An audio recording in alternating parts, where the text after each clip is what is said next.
అందరికీ కూడా నా హృదయపూర్వకమైనటువంటి నమస్కారాలు తెలియజేస్తూ మీకందరికీ కూడా స్వాతంత్ర దినోత్సవ శుభాకాంక్షలు తెలియజేస్తాను. ఈరోజు మనం 79వ స్వాతంత్ర దినోత్సవం జరుపుకుంటాం. చాలా సంతోషకరమైనటువంటి విషయం. మనకి స్వాతంత్రం వచ్చి 79 సంవత్సరాలు అయిపోయింది. 79వ సంవత్సరంలోకి వచ్చాము. మరి ఇంతకాలం మనం మన పూర్వీకులు, మన పితరులు ఏదైతే అనేక ధన మాన ప్రాణ త్యాగాలు చేసి మనకి స్వాతంత్రాన్ని సంపాదించి పెట్టారు, వారి యొక్క బలిదానం కారణంగా మనం భారతదేశంలో స్వతంత్రాన్ని అనుభవిస్తాం.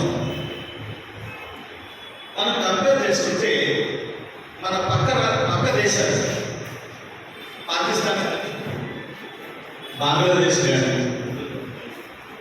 మనందరికీ కూడా ఒకేసారి స్వాతంత్రం వచ్చిందంటే పాకిస్తాన్కి మనకు ఒకసారి వచ్చింది, బంగ్లాదేశ్ 1971 వచ్చిందంటే. కానీ మన దేశంలో స్వతంత్రం ఉన్నంతగా, మన దేశంలో ప్రజాస్వామ్యం ఉన్నంతగా మిగిలిన దేశాల్లో లేదు. భారతదేశం ప్రపంచంలో కల్లా అత్యంత పెద్దదైనటువంటి ప్రజాస్వామ్యం. మన పక్క దేశాల్లో అయితే అనేక సార్లు సైన్యం ప్రభుత్వాన్ని తీసుకొచ్చి ప్రభుత్వం నడిపినటువంటి ఉదంతాలు ఉన్నాయి. కానీ మన దేశంలో మాత్రం మనం ఇంతవరకు కూడా చాలా మంచి ప్రజాస్వామ్యాన్ని మనం అనుభవించాం. అయితే ఈరోజు జరుగుతున్న విషయం ఏంటంటే, మనకు వచ్చినటువంటి ఈ స్వాతంత్రం మన పితరులు ఎవరో వారి యొక్క త్యాగాల వల్ల మనకు సంభవించినటువంటి, మనకి అదృష్టంగా దొరికినటువంటి ఈ స్వాతంత్రం మరి ఈ రోజున చాలా డేంజర్గా ఉంటుంది. స్వతంత్రాన్ని డేంజర్ ఏంటంటే మీరు అనవచ్చు. స్వతంత్రం అంటే అన్ని రకాల స్వతంత్రం. వాక్ స్వాతంత్రం, మత స్వాతంత్రం, అలాగే ఎక్కడైనా నివసించగలిగే స్వాతంత్రం, ఏ ఊరినైనా చేపట్టగలిగే స్వాతంత్రం, ఇలాగ అనేక రకాలైన స్వాతంత్రం. డాక్టర్ బాబాసాహెబ్ అంబేద్కర్ గారు ఆయన రాసినటువంటి రాజ్యాంగం ఇవన్నీ కూడా పొందుకోవాల్సిన జరిగింది. ఈ యొక్క స్వాతంత్రమే కాకుండా మన రాజ్యాంగం కూడా ఆపదలో పడినటువంటి సంఘటనలు మనం చూస్తూ ఉన్నాం. అది ఎందుకంటే ఈరోజున ప్రజాస్వామ్యాన్ని అపహాస్యం చేసేటట్టుగా రాజకీయాలు జరుగుతారు. ప్రజాస్వామ్యాన్ని అపహాస్యం చేసేటట్టు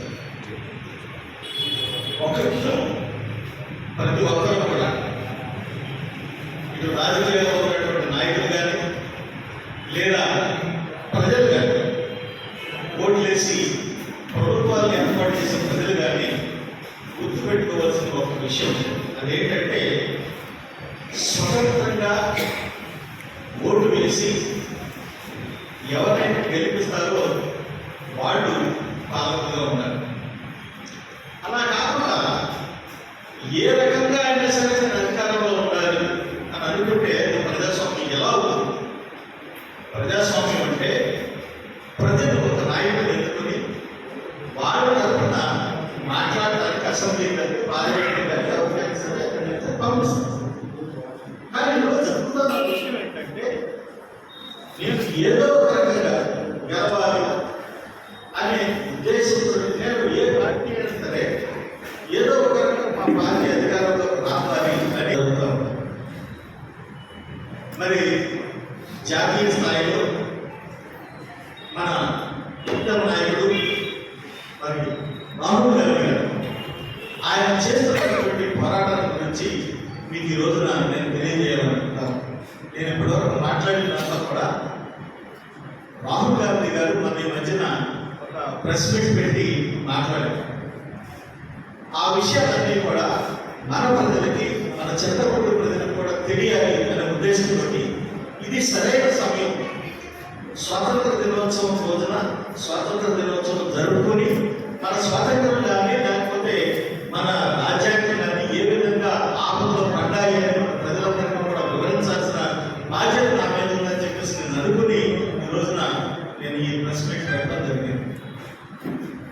రాజ్యాంగం ఏ రకంగా ఆపదలో పడిందంటే, మనకు రాజ్యాంగంలో కల్పించిన court universal franchise. Doctor Babasaheb Ambedkar గారు మన దేశంలో ఉన్నటువంటి ప్రతి ఒక్కరికి కూడా, మహిళలే కానీ, పురుషులే కానీ, వృద్ధులే కానీ, 18 సంవత్సరాలు నిండిన ప్రతి ఒక్కరికి కూడా వయోజన ఓటు పెట్టడం, మరి ఓటు హక్కు కల్పించారు. ఒకప్పుడు స్వతంత్రం రాకముందు కూడా ఎలక్షన్ జరిగింది 1995 చట్టం ప్రకారం. కానీ దాంట్లో ఏంటంటే ఓటు హక్కు కొంతమందికి ఇచ్చేవారు. అంటే వారి యొక్క సమాజంలో ఉన్నటువంటి వారికి ఉన్నటువంటి స్టాటస్ బట్టి కానీ, వారి యొక్క ఆర్థిక పరిస్థితిని బట్టి కానీ వారికి ఓటు హక్కు ఉండేది. కానీ ఎప్పుడైతే మనకు స్వతంత్రం లభించిందో, ఆ స్వతంత్రం తర్వాత డాక్టర్ బాబాసాహెబ్ అంబేద్కర్ గారు ఆయన మరి రాజ్యాంగాన్ని రచించి ఆ రాజ్యాంగంలో యూనివర్సల్ ఫ్రాంచైజ్ అనేది పొందుపరచడం జరిగింది. అంటే ప్రతి ఒక్కరికి ఓటు. కానీ ఈ రోజున మనకి రాజ్యాంగం ద్వారా సంక్రమించినటువంటి ఆ ఓటు అనే హక్కు మనం కోల్పోయే పరిస్థితి ఏర్పడింది. బీహార్లో చూస్తే మరి 40 లక్షల ఓట్లు మరి తొలగించడం జరిగింది. నిన్న రాహుల్ గాంధీ గారు ఆయన బీహార్ వెళ్ళి మరి వాళ్ళతోటి ముచ్చటించారు. ప్రతి వ్యక్తులు వారు చనిపోయేటువంటి ఓటర్ లిస్ట్ నుంచి తీసేయడం జరిగింది. అంటే దీన్నే మన జాతీయ నాయకుడు రాహుల్ గాంధీ గారు ఓటు చోరీ అనే ఒక నినాదాన్ని పట్టుకుని, ఆ నినాదంతో మరి ఈ రోజున పెద్ద పోరాటానికి తరలేదు. ఈ ఓటు చోరీ అనేది అనేక రకాలుగా జరుగుతూ ఉంది. అంటే ఎలా అంటే, మనకి వ్యతిరేకంగా ఉండే వాళ్ళ ఓట్లు తొలగించడం. అదే నిన్న రాహుల్ గాంధీ గారు కూడా మరి వెళ్ళి వాళ్ళతో కలిశారు. చనిపోయే వ్యక్తుల్ని కావడం నాకు చాలా సంతోషంగా ఉందని చెప్పేసి ఆయన వ్యక్తం చేశారంటే, బ్రతుకున్న వ్యక్తులు చనిపోయారని చెప్పి ఓట్లు తీసేసినటువంటి దౌర్భాగ్య పరిస్థితికి మన ప్రజాస్వామ్యం దిగజారిపోయిందని నాకు ఆవేదన. అలాగే లేనివాడు అసలు ఆ వ్యక్తిలో ఉండరు, కానీ వాళ్ళ ఓట్లు కనిపించారు. అలాగే ఒక చోట ఇంకా దారుణంగా ఏంటంటే ఒక కుక్క కూడా ఓటు. అంటే మన దేశంలో ఉన్నటువంటి ఒక సామాన్య మానవుడికి అంతకంటే నీచమైన పరిస్థితి అని నాకు ఆలోచన కలుగుతాం. ఓటు తీసేసి ఎన్నో ఎక్స్ట్రా ఓట్లు కల్పించారు. అంటే లేని వ్యక్తుల్ని, అడ్రస్ లేని వ్యక్తుల్ని, ఫోటోలు లేని వ్యక్తుల్ని ఓటర్ లిస్టులో పెట్టారు. ఇంకో రకంగా ఏం చేస్తా ఉన్నారంటే, ఒకే పక్కన నాకు తెలిసి ఒక వ్యక్తికి జగ్గారెడ్డిగూడెంలో 5 చోట్ల ఉన్నారు ఒకే అదే ఊరు.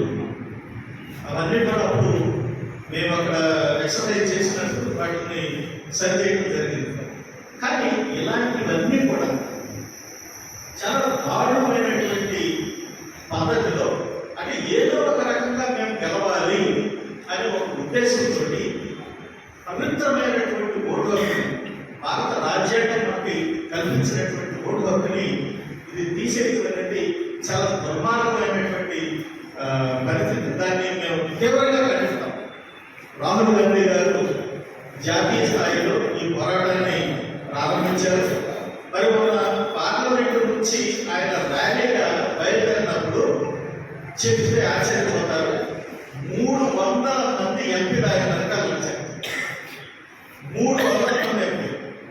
అంటే రాహుల్ గాంధీ గారి యొక్క ఆలోచన విధానాన్ని అంతమంది ఎంపీలు అంగీకరించారనేది అర్థమవుతుంది. మనకున్నది పార్లమెంట్లో అనుకున్నదంతా 540 ఎంపీసీ, దాంట్లో 300 మంది రాహుల్ గాంధీ గారు వచ్చారు అంటే మరి ఈ రోజున ఎంతమంది ప్రజాప్రతినిధులు స్వచ్ఛందంగా ఈ విషయాన్ని యాక్సెప్ట్ చేశారు అనేది మనం కూడా అర్థం చేసుకోవాలి. ఈ విషయంలో నేను ఒక విజ్ఞప్తి చేయడానికి నేను ఈ రోజున మీ ముందుకు రావడం జరిగింది. అదేంటంటే మరి త్వరలో రాహుల్ గాంధీ గారు ఒక కార్యక్రమాన్ని పెట్టారు. అదేంటంటే ఓటు చోరీకి వ్యతిరేకం, ఈ ఓట్ల దొంగతనానికి వ్యతిరేకం 5 కోట్ల సంతకాలు సేకరించాలి అని ఒక కార్యక్రమాన్ని పెట్టారు. నేను ప్రజలందరినీ అలాగే విజ్ఞత కలిగిన ఓటర్ మహాశయుల్ని అలాగే ఏ పార్టీలో ఉన్నా కానీ ఎవరైనా సరే న్యాయంగా ధర్మంగా ఆలోచించే ప్రతి వ్యక్తిని నేను రిక్వెస్ట్ చేసేది ఏంటంటే పార్టీలకు అతీతంగా ముందుకు రండి, మరి ఈ ఓట్ల దొంగతనాన్ని అరికట్టాలి. నేను ఎందుకు ఈ విజ్ఞప్తి చేస్తా ఉన్నానంటే రాజకీయాల్లో అనేక మంది అనేక పార్టీలు పోటీ చేస్తారు, అనేక మంది పోటీ చేస్తారు. ఎవరిని ప్రజలు యాక్సెప్ట్ చేస్తారో వారు గెలుస్తారు, వారు పరిపాలన చేస్తారు, తప్పలేదు. అది రాజకీయాల్లో గెలుపు ఓటమి అనేది సహజమే. ప్రజలకి ఆడకి ఎవరు నచ్చితే వారు ఓటారు, దాంట్లో ఏ మాత్రం తప్ప. ఈ రకంగా వాటిని దొంగతనం చేసి ఏదో ఒక రకంగా మేము గెలవాలనే ఉద్దేశంతో ఎప్పటికీ మేమే ప్రభుత్వం ఉండాలని చెప్పి ఆ విధంగా బీహార్లో ఓట్ల చోరీకి పాల్పడినటువంటి కేంద్ర ప్రభుత్వం మరి బీజేపీ పార్టీని నేను తప్పుపడతా ఉన్నాను. దీన్ని నేను తీవ్రంగా ఖండిస్తాను. దీనికి ప్రజలందరూ యొక్క సహకారం కావాలి. జాతీయ స్థాయిలో మరి రాహుల్ గాంధీ గారు ఆయన ఎంతో ప్రయాసపడి ఈ యొక్క పోరాటాన్ని ప్రారంభించారు. ఆ పోరాటంలో మనందరం కూడా పాల్పంచుకోవాలని చెప్పేసి చిన్నపూడి నియోజకవర్గ ప్రజలందరికీ కూడా నేను విజ్ఞప్తి తెలియజేస్తాను. అదేవిధంగా మరి ఈ రోజున రాజకీయాలు మనం చూస్తే చాలా చాలా దారుణమైనటువంటి రాజకీయ పరిస్థితి ఏర్పడింది. ప్రతి వాళ్ళు ఎదుటి వాళ్ళని విమర్శిస్తే తప్ప స్వవిమర్శ చేసుకోవడం లేదు. మనం చూస్తే ప్రభుత్వాలు మారుతా ఉన్నాయి. ఏ ప్రభుత్వం మారినా కానీ గత ప్రభుత్వమే మారుతుంది. గత ప్రభుత్వంలో మరి ఈ రకంగా చేశారు కాబట్టి ఇలా జరిగింది. అంటే ఇది 2009 నుంచి ఈ ట్రెండ్ నిర్ణయం ఇప్పుడు వచ్చిన ట్రెండ్ కాదు. 2009 నుంచి 14 వరకు ఉన్న ప్రభుత్వాన్ని 14 నుంచి 19 వరకు విమర్శించారు. అలాగే 19 నుంచి 24 వరకు ఉన్న ప్రభుత్వాన్ని ఇప్పుడున్న ప్రభుత్వం విమర్శిస్తారు. అంటే కేవలం మేమే మంచివాడు లేకపోవడం చెడ్డవాడు అనే ఈ యొక్క సంస్కృతి పోవాలి. రాజకీయాలుగా చూడాలని చెప్పేసి నేను అందరినీ కూడా విజ్ఞప్తి చేస్తా ఉన్నాను.